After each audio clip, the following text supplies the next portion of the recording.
Have you ever had to interpret for someone's really strong accent? My father spoke English quite well. Yet as a Polish Jew who had escaped the Holocaust as a child and ended up in Israel, being raised by German Jews, his accent was like a leftover stew. You never knew which accent would show up when he spoke. He also had a habit of speaking with his hands. Once at dinner, he was in deep conversation with my mother, hands gesticulating wildly. So, I decided to experiment. I put my hands over his and held them down on the table. He looked at me confused, and I said, "Oh, don't mind me. Just carry on your conversation." So he tried to. Only he couldn't talk. He would start and then stop and then start again. I said, "Oh, you can't speak without your hands." Turns out I have a bit of him in me. Each day, I uncover more ways I'm like my parents and find new perspectives on who they were. I only appreciated my mother's stunning resilience as an adult when we grew closer after my father's death. Rather than harden in anger or resentment at losing her best friend, among other painful losses, these experiences softened her and gave her a greater appreciation for the time we spent together. So, when we sat at a restaurant, barely 2.5 years after my father's passing, and she said, "They found a mass on my lung,"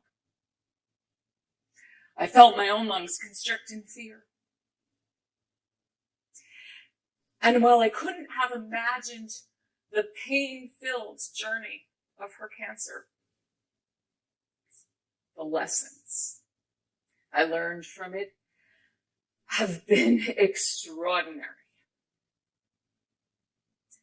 But perhaps I was more ready for these lessons than I thought, because Holocaust Remembrance Day was a vital part of my upbringing. As a young girl, I witnessed the palpable demonstration of survival and endurance, the search for meaning behind senseless horror and unimaginable loss. Each year, the events in our small, rural New Jersey community ended with a candle lighting ceremony.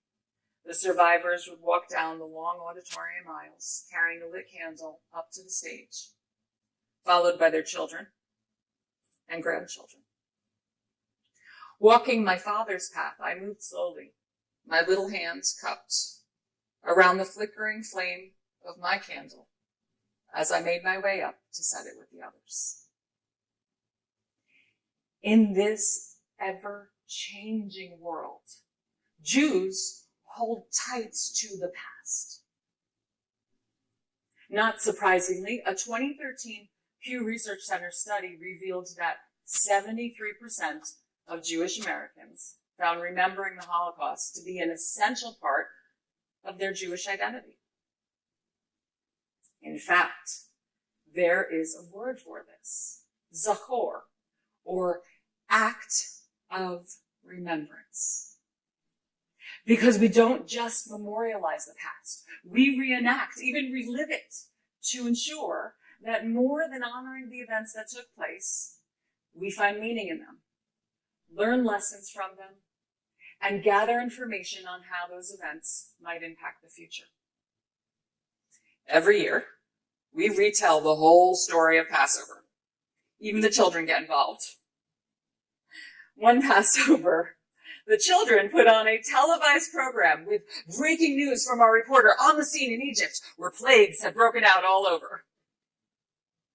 As the children rushed out, throwing plastic frogs all over the room, wearing sunglasses for the plague of darkness, and putting on many theatrics, we adults laughed, even as we embraced the importance of the children's roles as a part of the process of reliving the history.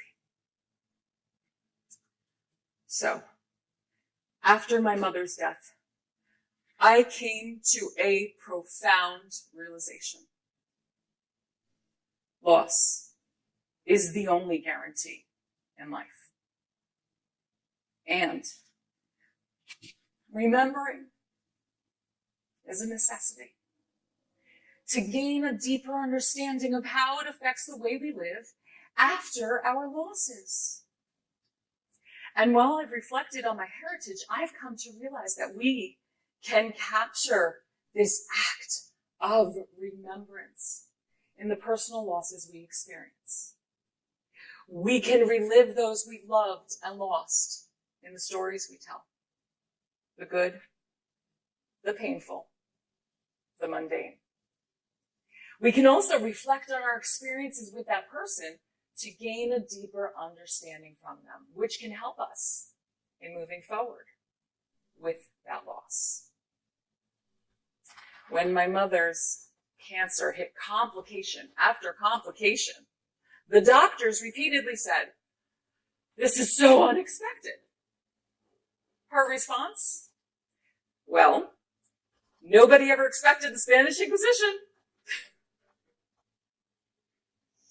I realize now her humor was a coping mechanism and a way for her to not lose herself to her disease, even while it was taking her away from us. So, here are 3 ways you can move forward with loss. 1,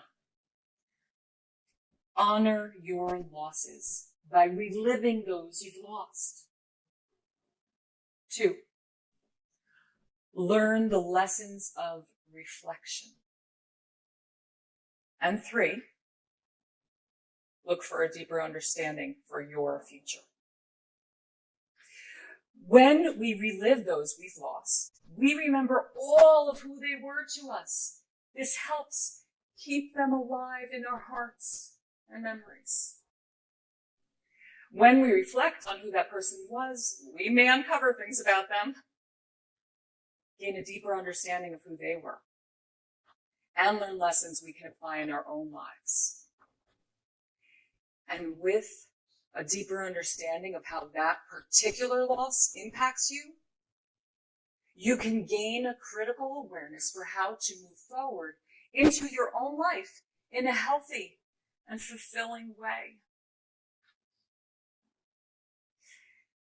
When we weave our losses into the fabric of our living, we can hold on to the whole of who someone was to us, keeping them alive long after they're gone, and living our lives to the fullest, making the most of the finite time we have left.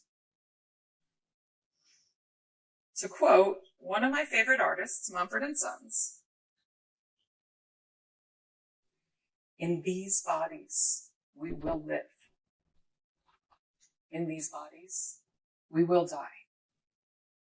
Where you invest your love, you invest your life."